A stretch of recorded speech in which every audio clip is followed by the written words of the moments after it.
Welcome to Enigmatic Consciousness. I'm here today with Miss Music, owner of Stardust Arts in Windsor, Ontario. Okay. How are you doing today, Music? I'm doing phenomenal. It's a Sunday and I feel pretty lazy, but it's a beautiful day and I've had a coffee, so it's going great. Yeah, it's great. It's all we need is coffee to make us happy. Um, why don't you tell us a bit about your business, Stardust Arts, and kind of what inspired you to do that? Okay. Um, so the basis of the business is, something I'm sure many have heard of in the past is I'm a Reiki practitioner.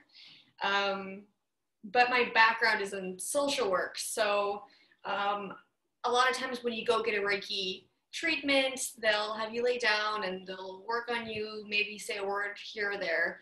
I decided to take the approach where myself and my client would have a discussion of what where they are, if they need to just vent about their week or whatever, get it out, decide on some goals, things to focus on during the practice. And then after the Reiki session, we would discuss it and then set goals for future meetings. And in that sense, we're having a more you're not just having something done to you that you don't fully understand and then leaving and wondering like what did that fix, what do I do now. You're leaving with some goals for next time, or like you're understanding a bit more, you're becoming more aware of yourself. And that's the whole idea of healing, is being able to have that access to yourself. You're not supposed to be dependent on I guess your practitioner, your therapist. You want to be given tools so that you can do this in the future. But other than Reiki, I do some therapeutic art. I'm not an art therapist, but I'm a art enthusiast, and I do understand how healing art can be. The part of creativity that sends us into like a meditative state and allows us to be more open to expressing ourselves, or um, noticing what comes up naturally, I guess. Hmm. Yeah. Yeah, I kind of come to realize that more recently than not, and I've been encouraging more people to get in touch with that just because, like, it is an energetic release. And if you can put yourself in that relaxed state and not have any judgment towards yourself and not worry about what anyone else is going to think of it, you can get so much out of just letting all of that out and just getting it all on paper and whatever's kind of going on in your mind, to just let it turn into something, transform it into something colorful and beautiful. And you don't have to be an artist, you don't have to be an expert painter, you don't have to be good at drawing. Most of my paintings and drawings could be outdone by a 10-year-old, but I still love them. um, yeah, so what was kind of I guess I'm guessing you had like a I've known you for a long time. I guess to give some background on that, I've known you for 11 years ish now. Yeah, yeah, I think yeah. we met in 2009. And I can't say that meeting you in 2009, if I could have predicted that this is kind of the path you would have taken, um, 10, 11 years down the road. I'm Yeah, sure you can agree with that too. yeah, absolutely. Yeah. Um, but what was kind of the turning point that drove you more towards starting your own business and working more with people on their creativity and healing versus just like kind of standard social work? Um, it's kind of been a process, even starting down a spiritual path.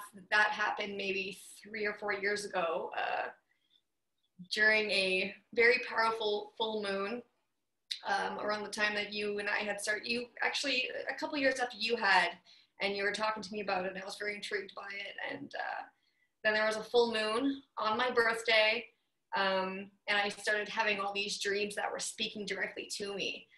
Interestingly enough, it was when I was unemployed for the first time since I was 12.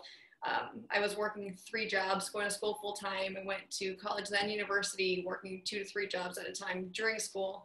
And then I moved out of town away from family, away from friends, and I wasn't able to get a job for 3.5 months, and I was forced to face everything that I had buried for all those years.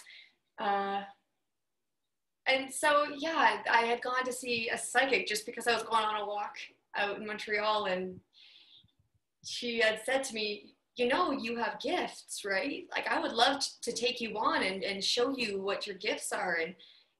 And I didn't know what to do with that. I knew that I was having dreams. I knew that I was really intrigued by what you were talking about, and it seemed interesting that it all happened around the same time. And I had already had my degree in social work. And then when I came back to town, my hometown, I had my first Reiki treatment, and I thought, oh my God, healing is what I want to do. I mean, counseling is already, I knew that's what I wanted to do, but this is more in my direction. I knew that I never wanted to be that counselor that sat there and diagnosed you on a piece of paper and took notes and, you know, said, oh, okay, you're carrying guilt, you know, you're defensive. Okay, I got you. And like, I don't want to put labels on people. It's not what I wanted. And in this sense, it was fluid. You know, I'm not sitting here telling you what's wrong with you and how to fix it. You know, it's you, and it's fluid. It's not, you have to follow these steps and you should be better. Yeah, actually, something interesting I came across recently that relates to this. I was listening to a lecture by Alan Watts, and he was talking about how, like, we've kind of broken the system in a sense by dividing everything up. And he said, like, the priest and the doctor should not be thought of as like two separate entities. Like, they should be, like, the priest should have knowledge on the physical sense and not be so on the spiritual side of things, and then the doctors should be more open to the spiritual side of things and not so dead set on the physical healing of it, because when you can bring the two of them together, it's much more beneficial, because oftentimes the problems are intertwined, where if there's physical issues with the body, you can tie that into something spiritual or emotional, something energetic. And I really agree with that. And I feel like there is a lot of that where you have the social workers who don't really have the spiritual background to kind of not be so, I guess, to put it like, earthly about their practice. And then you have people who are trying to be like spiritual counselors, but they have no background in psychology or social work. So they can be kind of misdirecting because they're so hooked on the spiritual side of it without having the knowledge and the tools to properly guide people. So I think it's interesting that, like, the way it fell into place that you pretty much finished school and then it just worked out that you came to that dead stop where you kind of had to reevaluate that. So it was like the universe set you up so you could get those tools to work with people and be able to work more on the social work side of things, but then your spiritual journey took you down that path of helping people heal and combining both of those aspects. Yeah, yeah, absolutely. And going back to what you were saying, about combining spirituality and therapy, it's interesting how, I know we're very traumatized by the Christian religion throughout the days, where we've systemically installed the fear of God into everyone in a sense. But like before that, in tribal days, you know, spirituality was taught as just a fact. Like, you have a body, but you are also a spirit. And it wasn't taught like this is a possibility. It was taught as this is what it is. You know, there wasn't any questioning. There was just that knowing. And because we've pulled away from that so much, it's almost like we've disconnected from that knowing. Because when you assess yourself, you think, yeah, I do have a body, I do have a mind, and I do, you know, have these physical aspects that I can say is somewhat a reality. But to some degree, you know, there's something more about you, you know, like that consciousness that it's too complex to just rely on science. Yeah, I And I think agree. it's important to, yeah, encourage that intuition building and come back to a place where maybe this is something to consider. Yeah, and it's I think it was that same lecture I was listening to. He brought up how we think about our physical body to just think of it as a machine doesn't make much sense, because if it was just basically like a biological machine, like why are we able to do things like why can I think to myself that like I want to raise my hand and I'm able to raise it up like without being programmed to have a reason to do that. So that's kind of where that consciousness aspect comes in, because why are we able to do what we do? Why are we able to function on that basis of being able to think and then act on it, and being in control of this body versus it just operating on its own and not having any conscious thought put into it? Have you had Reiki done, correct? Not really, honestly. Oh, It's one of those things where I would only do it with someone I really trusted enough to like, because they are working with my energy, right? And um, like we do have a really awesome Reiki practitioner at my work, so it is something I'm debating on doing. But then there's just the conflict of like my work schedule and when they're going to be there, and I'd have to go on a day off and stuff. So I'm trying to kind of figure that out because I do want to actually go and have it done and kind of experience it. Like I've done some energy work on other people myself, because and not from any form of training, like it's just I'm really naturally able to work with energy easily, so I can kind of help people move their energy. But I definitely do, I want to go get some Reiki training at some point when um, I have the time, I guess, to go do it, and I can kind of dedicate to getting through it, and just to kind of understand that better and understand how to use that better, because I think it would be beneficial to other people too if I actually knew what I was doing versus I feel like I can do this and kind of just following that intuition part of it, which is really important. But it's interesting. I had a conversation with someone recently and they said that they had tried meditation for the first time and they did it on their own and they had a panic attack. And I was thinking of that when, like, we were talking about like the self awareness, because we are very much taught to not be aware of ourselves on a deeper level. Like, I think we're kind of roped into this whole just existing and things happening and just letting our mind kind of run wild instead of really kind of being on top of it or keeping track of what's going on. And I thought that was really interesting when that person said that, because it was, I almost think of that like they experienced that deep self-awareness for the first time and had never felt it, and it was just such a shock to their system that yeah. it overwhelmed them, right? Yeah, it's just that self-awareness part's really important, and that's kind of what I like about what you do, is that you're helping people get in touch with that side of themselves, and you're not just having them come in and saying, hey, this is what you need to do, or you're not just having them come in and just doing the energy work and then not really giving them any guidance beyond that. Mm-hmm. um, like essentially you actually have a goal in mind to set people up for success and get them kind of on a track versus pay me for this hour of service and leave. Right. And that's another thing I always make sure, I want to make sure that I always have prices that are lower than, when you go to get art therapy, you're looking at over $100 an hour, Yeah, 80 to 100 plus, and I don't think that feeling better should cost you that much. When you've lost yourself for so many years and you feel like the only way out is by getting help, because most of the time we can't always get ourselves up by ourselves. It shouldn't have to cost you. Most people don't make a lot of money. We're all yeah. middle lower class. Well, and if you work for, like, say you work for minimum wage, like, and this is my problem with going for any form of counseling or therapy, is like, if I go once a week to keep it consistent, that's costing me like 1 day of work a week. Um, so like that's 20% of my paycheck by the end of the month.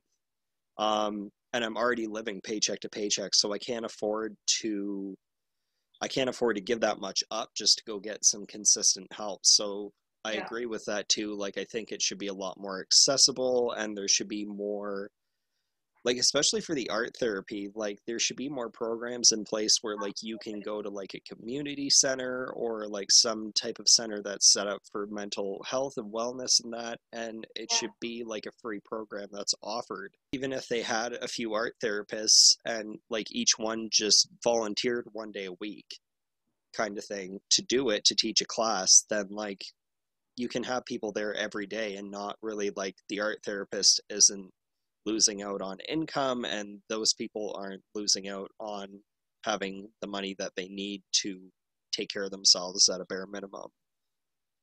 So it'd be Yeah. good to Yeah. see kind of down the road, like, I don't know, is that something you thought of down the road, like trying to establish more programs to kind of make the help more accessible? Um, I mean, me, I live in a very small town, so art therapy is unheard of, and even going to school to be an art therapist is nowhere near here. Um, so to make it accessible would be just me existing at this point. And I have gone and volunteered around the city and done stuff like this. So I have found in this line of work that it's very, very hard to get people involved. People are terrified of healing. They're terrified of facing themselves, and they're terrified of spirituality and of creating. They're scared of facing that judgment towards themselves. You know, like you said earlier, you're like, you don't need to be an artist. Absolutely. And I think people don't realize that.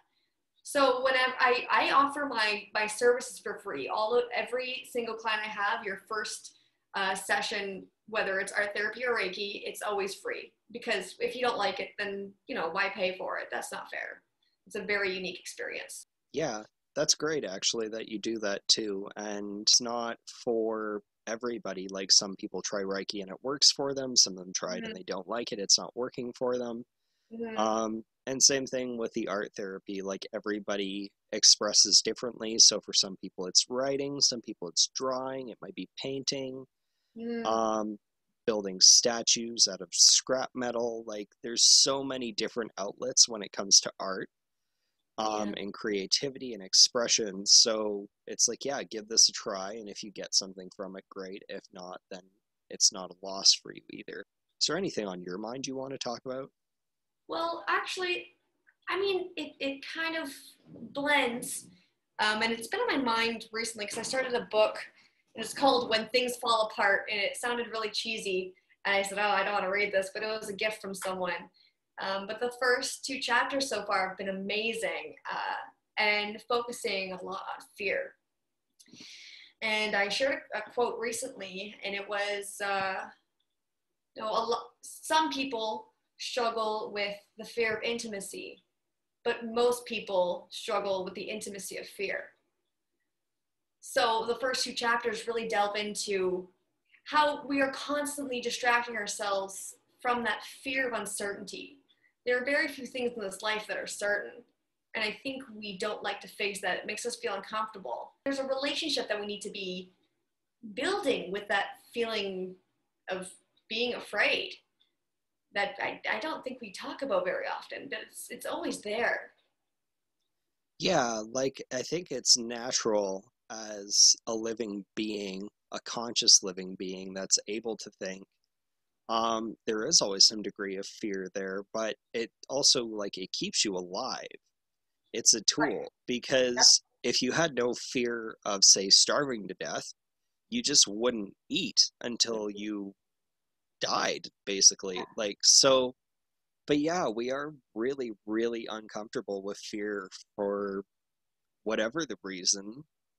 I mean, obviously the reasons that it's uncomfortable, but it's just so interesting the way people perceive it. And so many people live their life in anxiety because they're so uncomfortable with the fear that they experience, that they're constantly focused on the future and what's going to happen in 5 minutes, what's going to happen tomorrow, what's going to happen next week. And they're just constantly pulling themselves out of the present because at the present moment, that's what they're feeling, and they want to Mhm. escape it instead of sitting with it and assessing it and understanding where it's coming from, because having that fear to some degree, like you can treat that, I'm trying to think of how to word this right, you can treat it from like a place of love, and like love for yourself, and just really assess like what is the root cause of it, understand why you're experiencing it, and that's where that self-awareness comes in. Because if you're just in fear all the time and you're just trying to escape it and you're not giving it any time or energy to understand it, it's just going to linger and it's going to eventually eat away at you. And it's just not, it's not really living. Like you're constantly just, Almost in survival mode. yeah, like you're stuck. And like a lot of us, a lot of people, especially like if people experience abuse as children and that, like they kind of get into that survival mode early on and it carries on into adulthood. So it really impacts their habits and they're just constantly, it's very much, um, do I have everything I need? And that constant worry about not having it. Like if you were going to give someone some tips on like dealing with those feelings of fear and anxiety, like what would you kind of guidance would you give somebody? So, as we had mentioned before, is we can be aware of our physical body. You know, you just sit and notice your hands, your feet, your heartbeat, um, and then you can kind of picture the energy around you. So if you imagine almost like when you get close to someone, you can feel their heat. So of course our energy goes far beyond that, but if you're not in that headspace, you could at least kind of imagine the heat that's coming off around you. And in that sense, you can go from being in your body to just being in a state of beingness, almost picturing everything all at once. And as thoughts come up, or worries, or feelings, kind of look at those feelings. Take a step back and just look at them, because they are not who you are. They are almost pieces of the puzzle to point you to where it is that you need healing, or where it is that you need to be focusing. To look at your mind as an observer. Separate yourself. Your brain is a tool. Your body is a tool, but it is not who you are. So in knowing that, seeing your thoughts and feelings as in terms of an observer can give you a bigger picture view of it. And then you're not carrying it on your shoulders, it becomes less heavy. I think of it like being in two places at once where like you're you, but you're somebody else who's observing you at the same time. And the key with that is to not have any judgment. Mm-hmm. Yeah. And this actually helps a lot with your relationships with other people, because then you can start to observe other people and you don't immediately feel judgment towards them. You can just observe them and right. See them for who they are, what they're doing, whatever it may be. I would definitely say that's kind of helped me a lot in my journey, because I think you can agree, I used to be like a very judgmental person.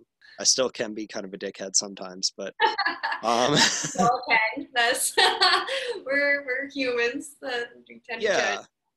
But I mean, I definitely, like, I see that difference in myself where I just used to always have like judgment for everybody else, and then like now I can kind of look at people, and I mean, I might think like quote unquote judgmental thoughts about them, but like it's not, again, because I'm observing myself from the outside too, like I'm aware of the fact that I'm thinking judgmental thoughts and I'm not really letting it go beyond that. I'm not letting it fester into anything else. Like I let myself think it and let it go. Mm-hmm. And I think that's something else that people really struggle with, is letting things go. Like we get so attached to everything, like our feelings, our emotions, our thoughts. It all kind of becomes very addictive for us. We have a very addictive society in the sense that we feel this need that we need to experience some form of gratification from everything And whether it's like a positive or a negative, like we we really feel like we need to get something from everything, like that I don't know, it's just that sensation of I feel something about this, and then we get really attached to things because that we're constantly seeking to be gratified, so we're attaching on to everything, trying to be gratified from it instead of just letting ourselves be and letting things be as they are. And I think it brings out a lot of control, in the sense that we want to control everything in our environment. We want to control everybody else around us. And that's the biggest thing I see, like, especially with romantic relationships, is that people go into it with that mindset that they can control the other person and control the situation, and it ends up falling apart because you can't control anybody but yourself. And people are who they are. And if you're going to commit to being with somebody else, you need to commit to letting them be as they are and accepting them as they are, and not kind of having that critical judgment of you need to be this certain way to fit into my life. And I just really believe in like being as genuine as possible with people.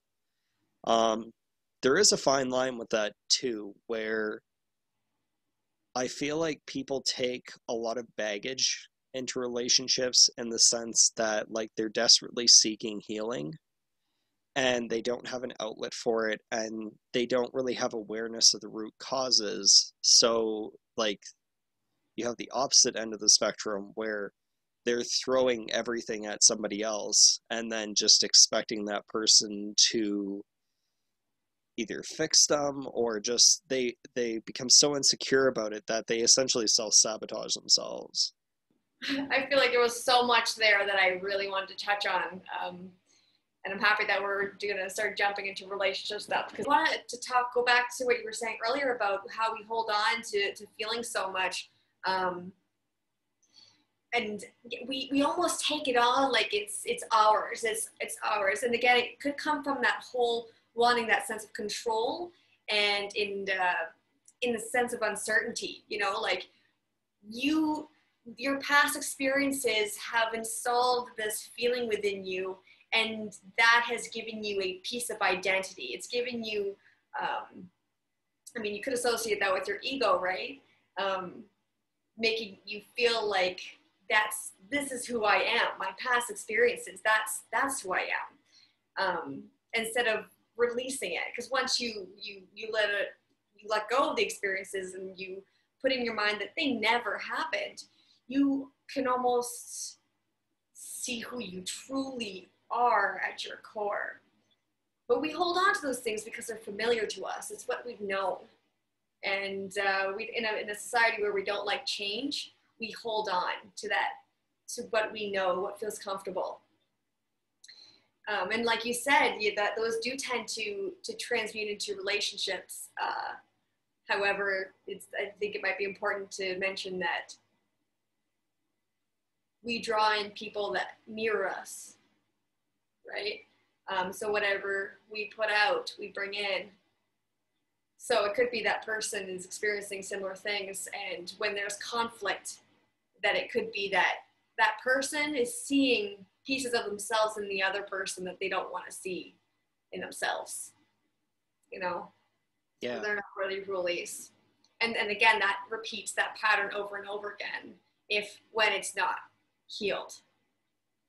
Yeah, because we do tend to not deal with things, and like essentially it becomes that definition of insanity, especially with relationships, where we keep doing the same thing over and over again with essentially the same people. They're different people, but they all have those same things in common, which you also have in common, and nobody's getting to the root of the problem, and we keep doing the same thing over and over again, Yeah, and jumping right. from one to the next. Yeah. Why do I keep attracting the same kind of people? What have you not changed within yourself? And that's why healing needs to be normalized. It needs to be normalized so we can all grow as a collective. Yes. This came up in another episode that I recently filmed. the person I was talking to was talking about how their definition of relationships has changed, and they were talking about how they kept dating people who checked all the boxes, but they felt empty inside still, and that essentially they had to change their list of checking all the boxes off because what they thought they wanted wasn't really what was fulfilling to them. It's not what they And need.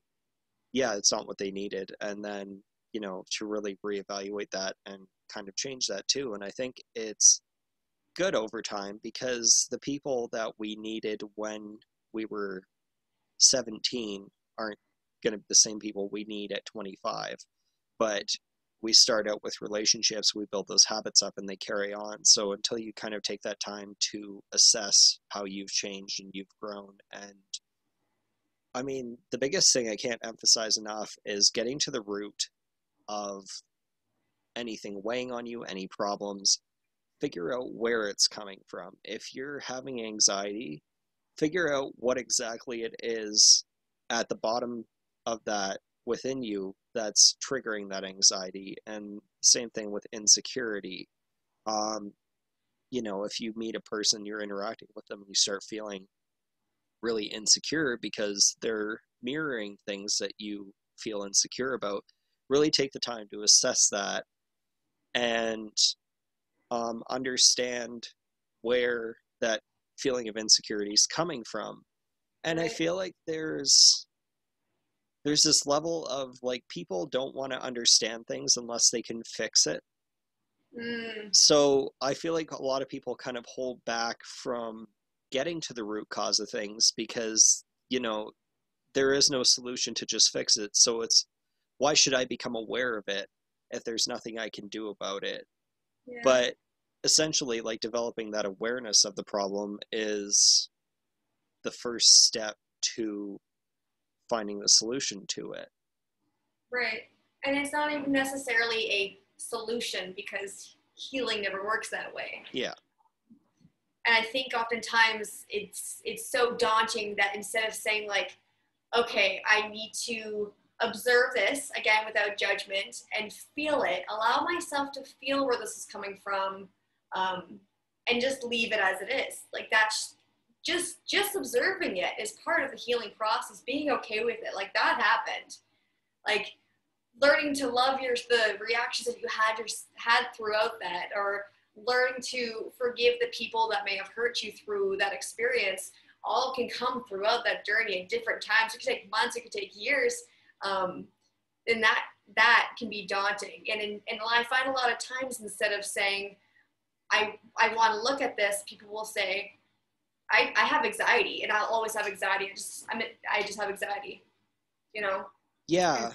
realistically saying like I might actually have control over this, and I'm feeling anxious now, but I don't have anxiety. It is not who I am. Yeah. And that's something I touch on with a lot of people because I found this book. It's called I Am. I didn't particularly like it. It was just a bit too long. It was just kind of unnecessarily repeating the same thing over and over again. But Mm-hmm. the whole Yeah. point of the book is assessing that phrase of I am, because when you say I am, subconsciously, you're taking whatever you say, like if you say I am depressed or I have depression, I am anxious, I have anxiety, because to say I have and to say I am are essentially the same thing. Mm-hmm. Um, Subconsciously, you start to adopt it as part of your identity, Right. and it becomes extremely difficult to deal with because essentially, like if you say every day for 10 years I am depressed and I have depression, and you really adopt that label into your identity, and you get to a point where maybe you can make some changes so you won't feel that way anymore, it becomes like an identity crisis. And I can honestly say in the spiritual journey, there was nothing more terrifying than feeling like I was going to lose myself or that I was going to lose who I am. Like I really had some really deep moments with myself where I had to I like you almost go into like a childlike state, like a child's upset about something. It's where kind of it throws you into. Um, and I was just really fortunate that because I am in touch with like those higher energies within myself too, that it was kind of able to guide me through it when I was having that moment where I just kept thinking like I'm not going to be myself anymore. Like what's going to happen to me? I don't know who I'm going to be. Am I going to lose myself? And I just heard a voice that said, "You're going to be better than you."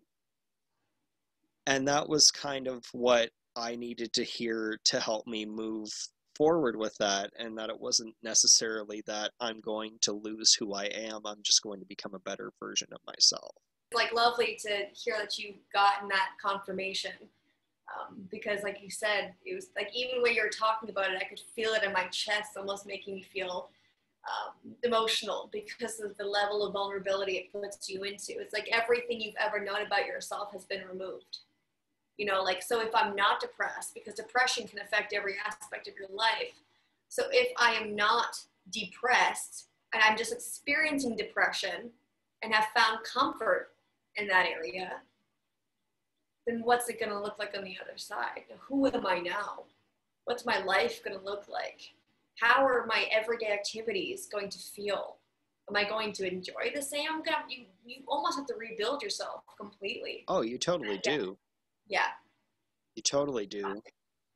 Man,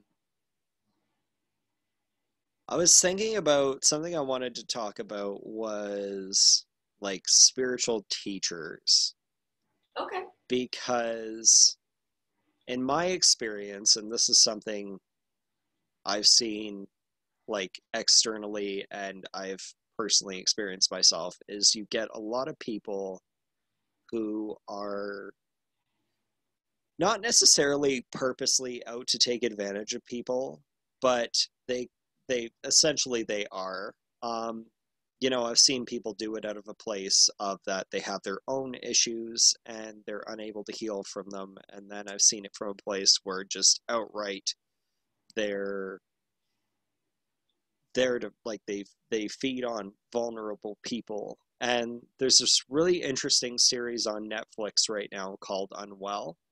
I don't know if you've heard of it. No. But it goes into topics about like various sections of like wellness businesses. So, like for example, they did an episode about essential oils, um, and they talked about how like there are benefits. Like it gives you a whole bunch of different perspectives on the subject, but and it talks about the good things, and it also talks about where essentially it is a business where people are taking advantage of other people. And it kind of got into this like one business that has essentially like a pyramid scheme kind of thing going on, where they get these really um, desperate people and they rope them into this business plan, making them think that they can solve all their problems.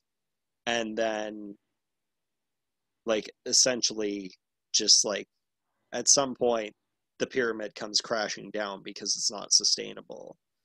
But even from like not just a business standpoint, from people who claim to be out to help people, and you see a lot with like the gurus, um, for example, they I was just about to say that. yeah, so you know you can talk to anyone claiming to be a guru. They will tell you to kill your ego, that you should not have an ego anymore. And one thing I just want people to realize, to say it publicly, if someone is calling themselves a guru, they're already not taking their own advice, because none of us are experts on anything. Like we said earlier, nothing's certain. We actually have no idea what's going on, and anything could happen at any time. So to say that you're an expert on something like spirituality, um, nobody essentially could be, regardless of what you experience or what you know, what you've read, how many teachers you've gone through. But it's such a fine line to cross, because there is that degree of like being open, you know, hearing things, taking what resonates with you, but not getting roped in to being someone's student or someone's disciple, because we're all students and we're all teachers. Yep. I do believe that we all have something we can learn from each other, and just, where was I going with this? I don't know, just be aware, especially if you're in a vulnerable place, of who can kind of take advantage of you. Where if they're selling you on something and it sounds like your end all solution, it almost seems too good to be true, be very aware of that. And I'm not saying to not take any of their advice or not to take any of their teachings, but take it all with a grain of salt. What's kind of your thoughts on that? Yeah. Well, again, going off that, like, use your intuition, or like, what does this feel like to you? Does it, if you're out to help people, you're not going to have to beg them to come do what they're offering, you know? And when they say they're a guru, who gave them that title? They gave it to themselves. Yeah. I don't like calling myself a Reiki master. I'm a Reiki practitioner, because in some ways in every way, I'm practicing, forever going to be practicing. I feel like it's daunting for people too, because essentially the reality is, when you start out on kind of this healing journey or this journey to self-awareness, part of the thought initially is, where is the end? What is the end game here? What is what goal line am I going to pass where, I've reached 100%, everything's finished? Mm-hmm. But to use the analogy of a video game, it doesn't work like that. It's more like the old school Pac-Man arcade games, where it just keeps generating more levels over and over and over again. And it doesn't matter how far you go. There's no end. There's no end to it.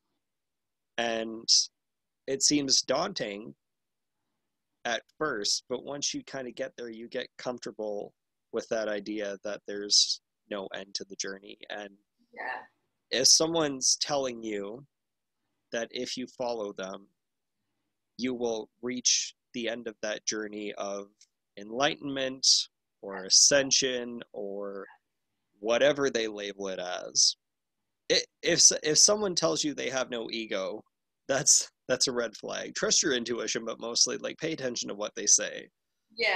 I understand that when people are stepping into this, or even people who aren't even fully sure about the spiritual realm or how to, the details, it's easy to think that those who are saying that they are know way more than you do.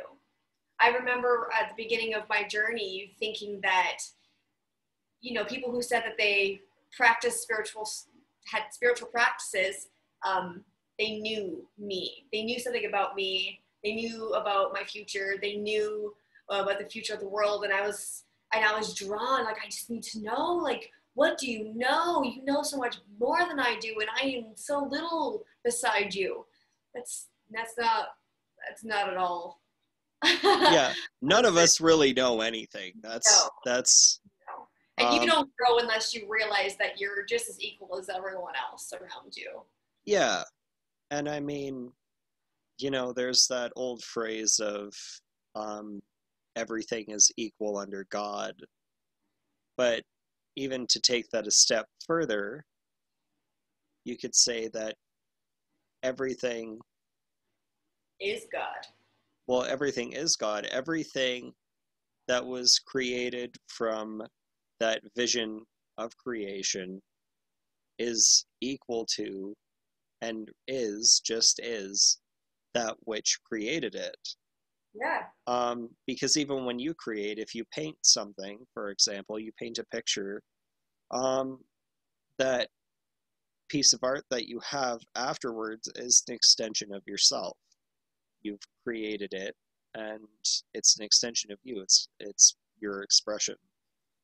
So you can't really say that anything is above anything else. And the thought of like judgment, I feel like judgment's tricky because, you know, people can be really defensive and they'll say things like you're judging me, and then there's all this especially in the spiritual community about don't judge other people.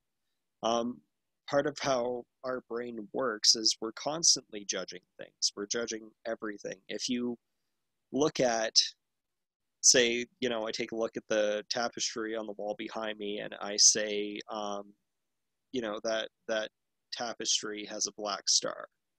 um, I'm judging that tapestry. I'm making an assessment about its appearance. That is essentially what judging is. That you judged it to be attractive. Yes. Um, Attractive or unattractive. And that's kind of the tricky thing, too, is where it's okay to judge if you're judging something to be attractive.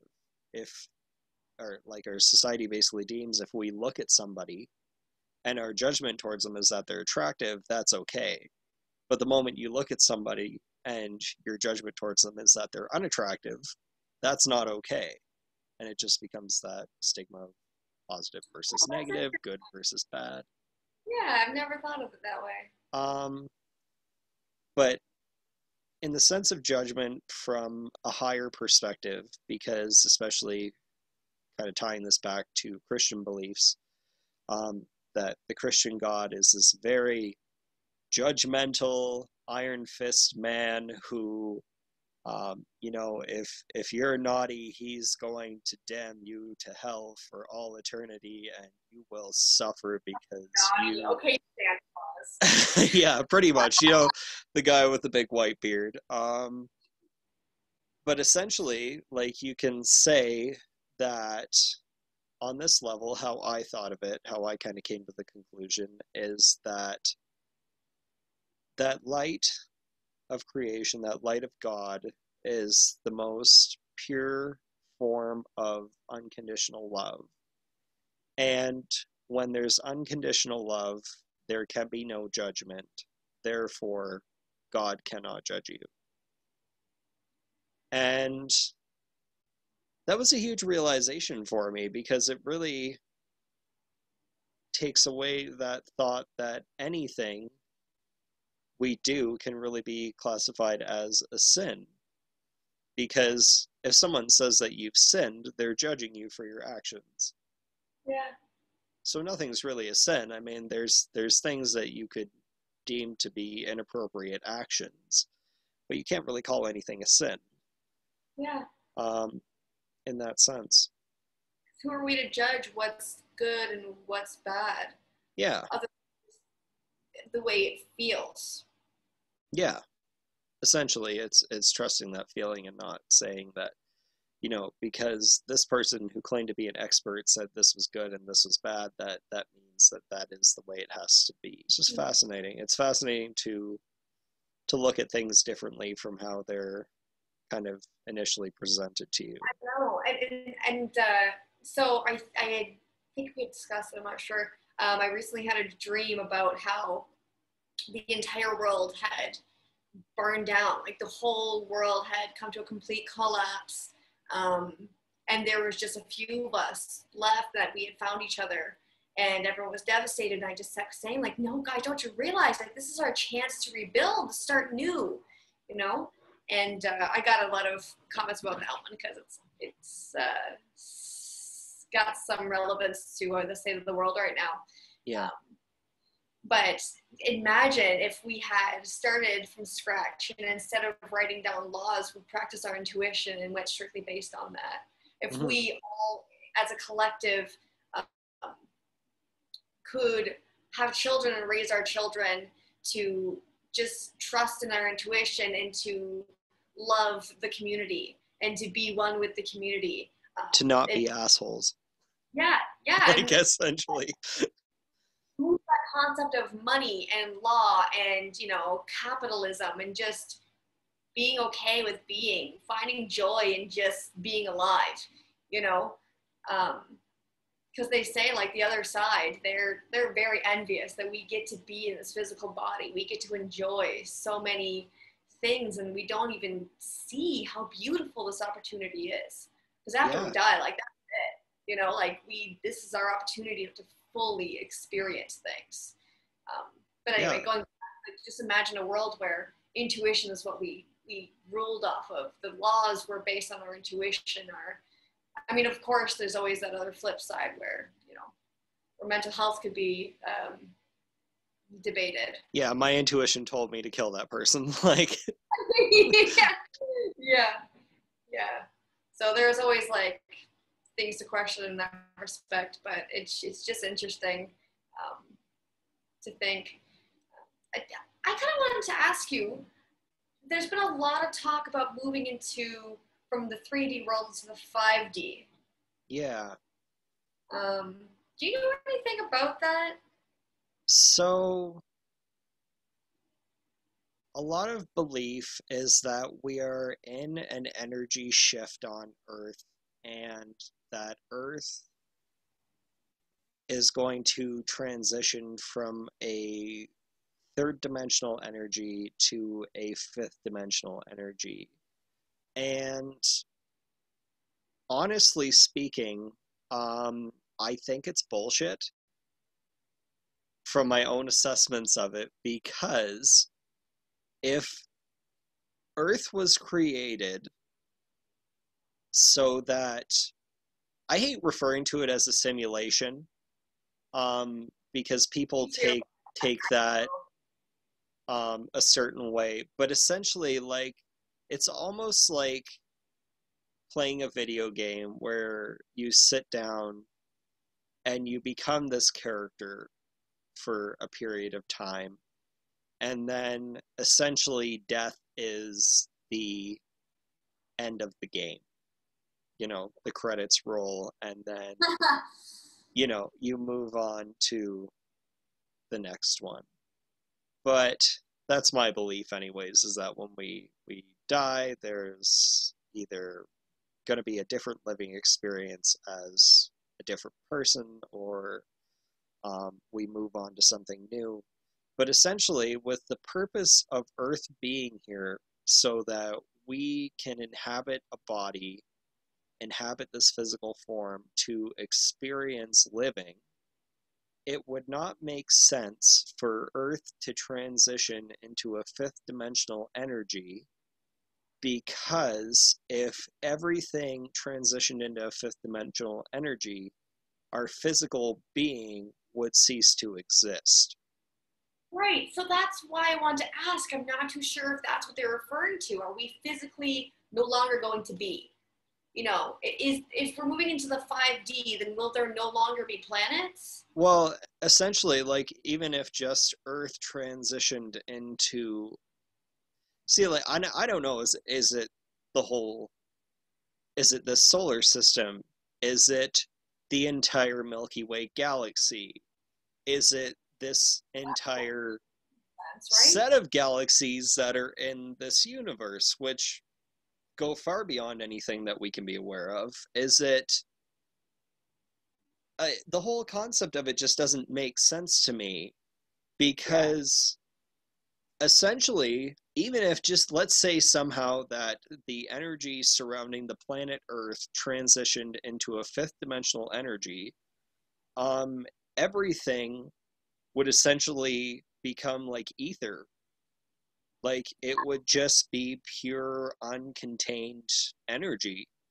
So you wouldn't be able to have a living experience anymore, because your body would essentially just transmute into energy. You wouldn't be able, like, that's the whole point of being human, essentially, is so that you can experience things from that kind of, I don't want to say limited capacity, but like, to, it's limited on a level. Like, we can't, you know, I can't, you know, separate my arm energetically and send it somewhere else to grab me something.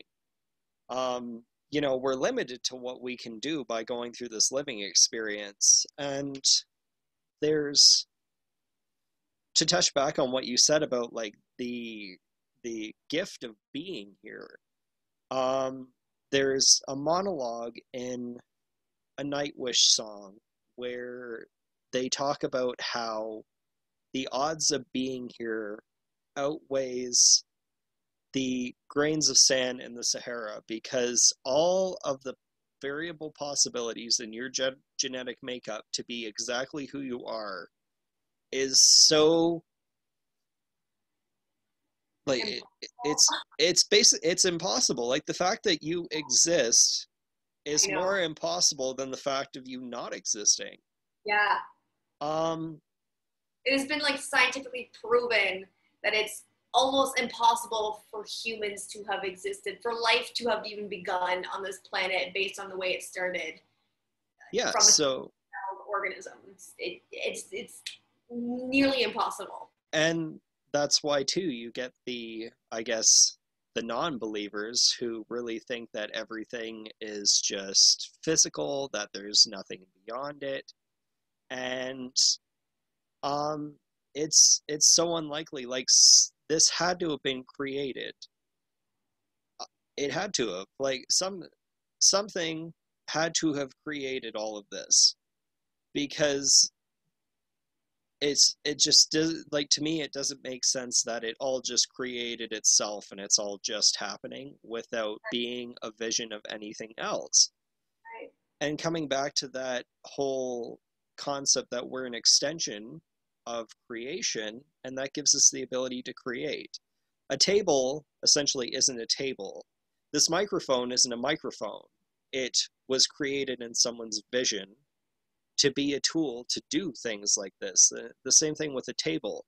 We could have another universe somewhere, and this is the example I give, where the purpose of a table and a toilet are reversed, where people, for whatever reason, believe On the that table. they created that, yeah, a table exists for them to shit on, and they created a toilet so that they could put the seat down and eat off of it and then open the seat and drink out of it after. Like, a toilet could function in that concept of being something for you to put your food on and have something to drink water out of after. It seems weird and gross to us because we shit in a toilet. Right.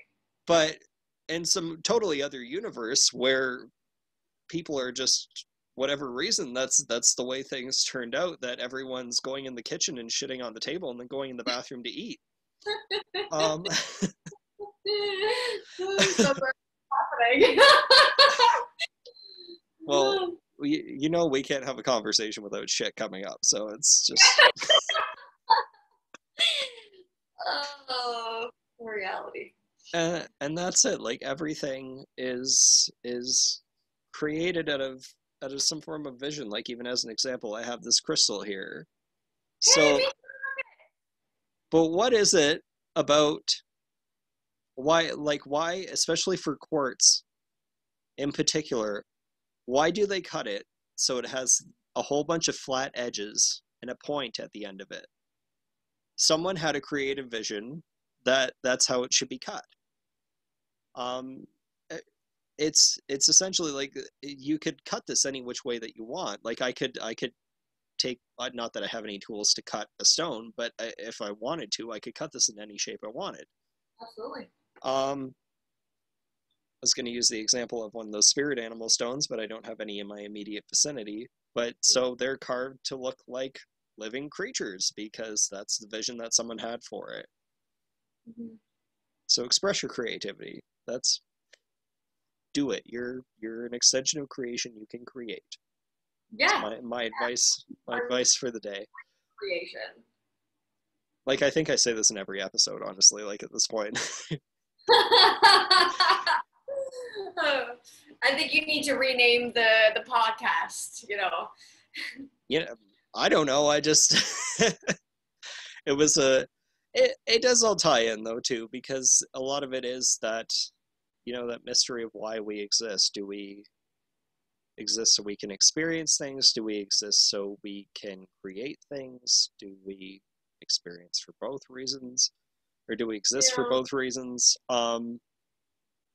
Or, like, even come back to that whole, like, do we go through the process of existence so that we can take on all of this energy from experiencing things, and then at some point get to a point where we reach a climax, and we can take all that chaos that we've taken in lifetime after lifetime and start to clear it and start to get back to our true selves.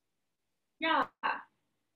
And I feel like and I was wondering if that's where we were headed with the 5D, and why I was kind of confused, because I thought, okay, I feel like that's the ultimate vision, you know, like that we all get to a point where we fully recognize that we are spiritual beings, and that once we become attuned to that, and so does everyone else, we could actually be the light, you know, like we would just be fully conscious as a community and receive answers that we need, because they'll just know intuitively what we need. Yeah.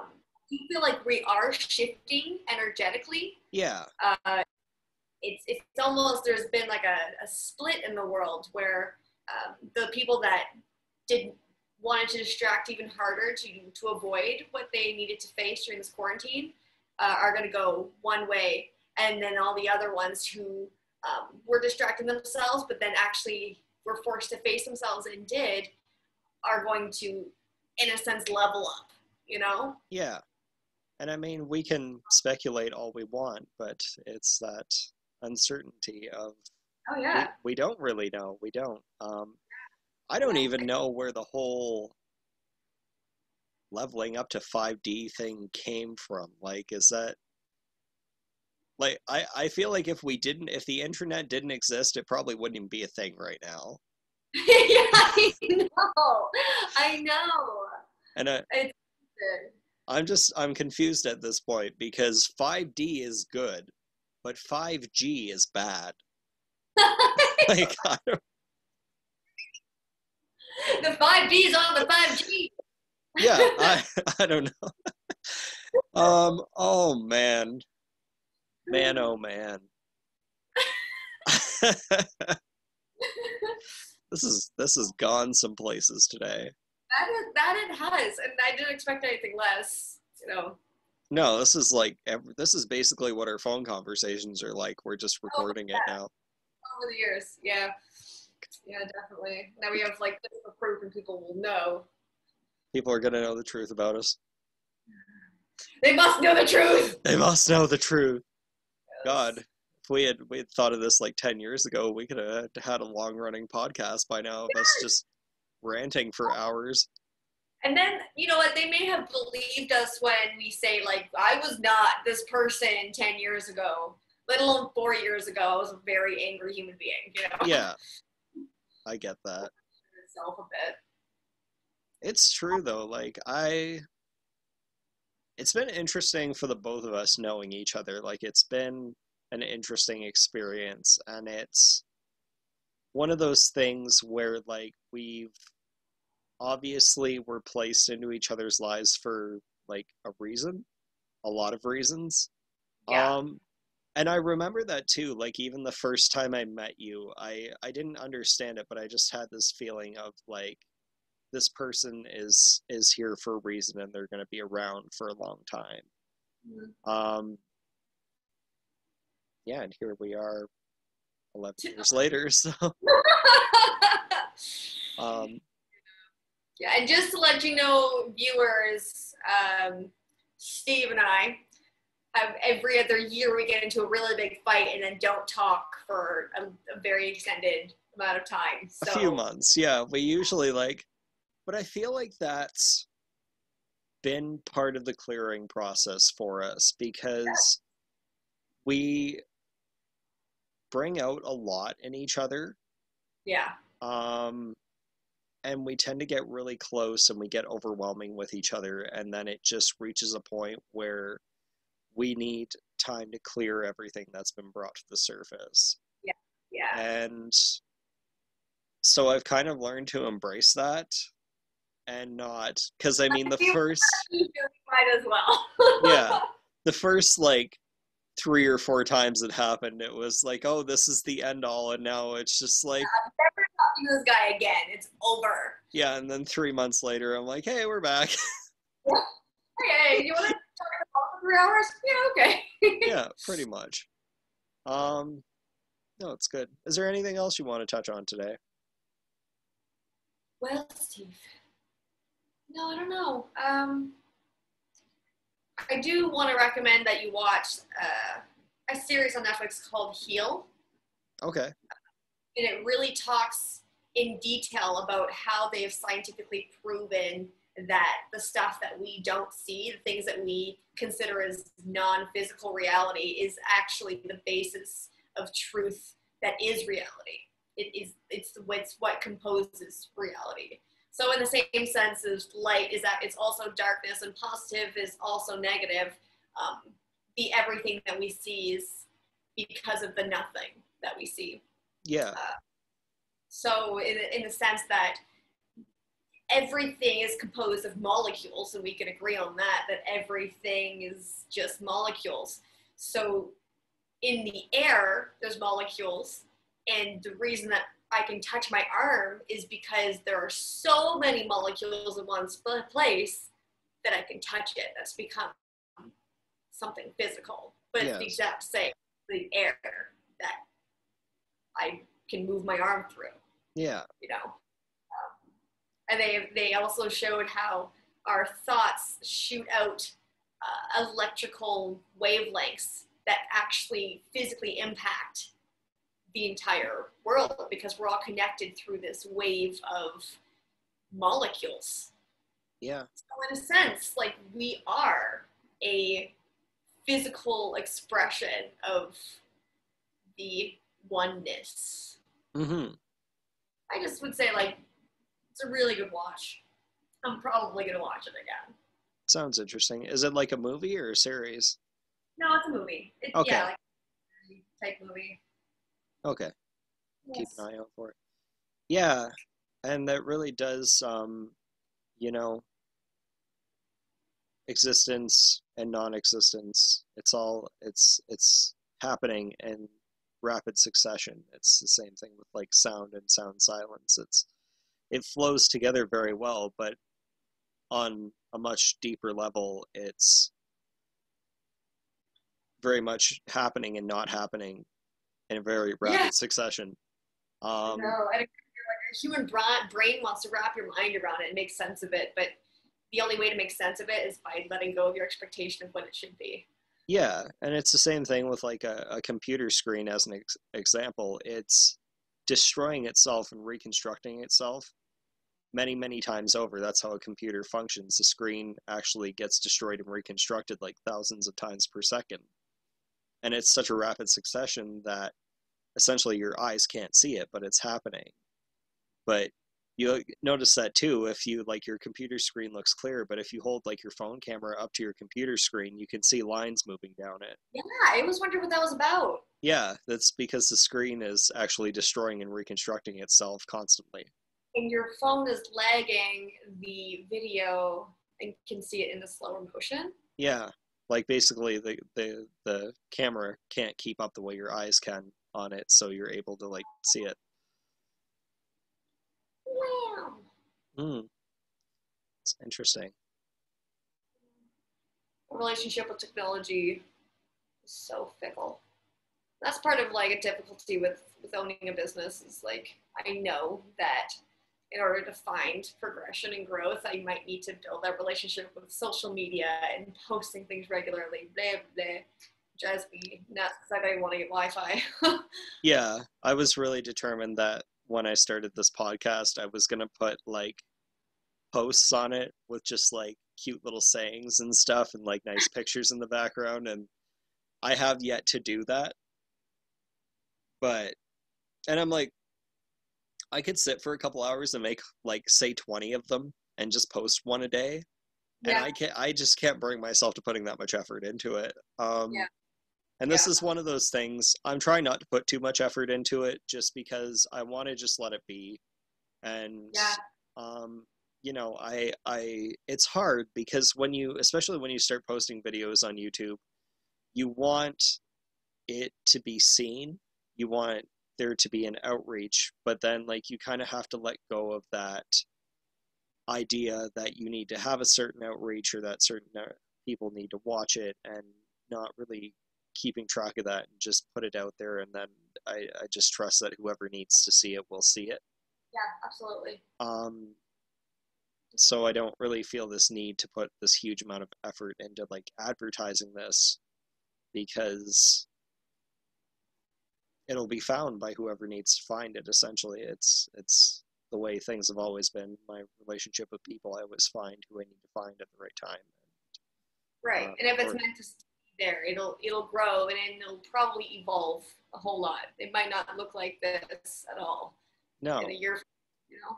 Well, and that's it. I mean, you know, on a deeper level, it would be great if, say, somewhere down the road, I had millions of dollars to throw around and I could build a studio, and I had the money that like I could fly people down and do it like Joe Rogan does, where we sit in person across from a table and we each have a microphone. There's a professional camera. There's actually a crew working on it. But for now, I have the $300 computer I picked up at Best Buy a few weeks ago. And this $20 microphone that I got off Amazon that the instructions were not even in anything close to English. So it works though, like whatever. I'm winging it, I'm figuring it out, and so far it's... Like, you look like Joe Rogan basically. And it costs $2. So who needs instructions? Yeah, who needs instructions? Just plug it in, turn it on, and hope for the best. Yeah. Oh, God. Well, anyways, my dear, I think we will call it a day. Yeah, I'm trying not to make these super long, so it's like I'm trying to keep to an hour, but then you get to an hour and a half and you're still chatting, and you're like, yeah, this could go on forever. Yeah. All right, well, do it again. Let me know if you want to visit again. Yes, this was fun. Well, awesome. Thank you for having me on here. Well, thank you, and hopefully you'll come back soon. Hold on. I gotta do a reaction before we go. Gotta do a reaction before we go? All right. Do it. Yay. That's it? Is that it? Is that supposed to be clapping hands? I think so. It's got like noise things on the side. Okay. All right. All right. Well, all right, I'll see you later. Ta-ta. Meow. Meow. Bye.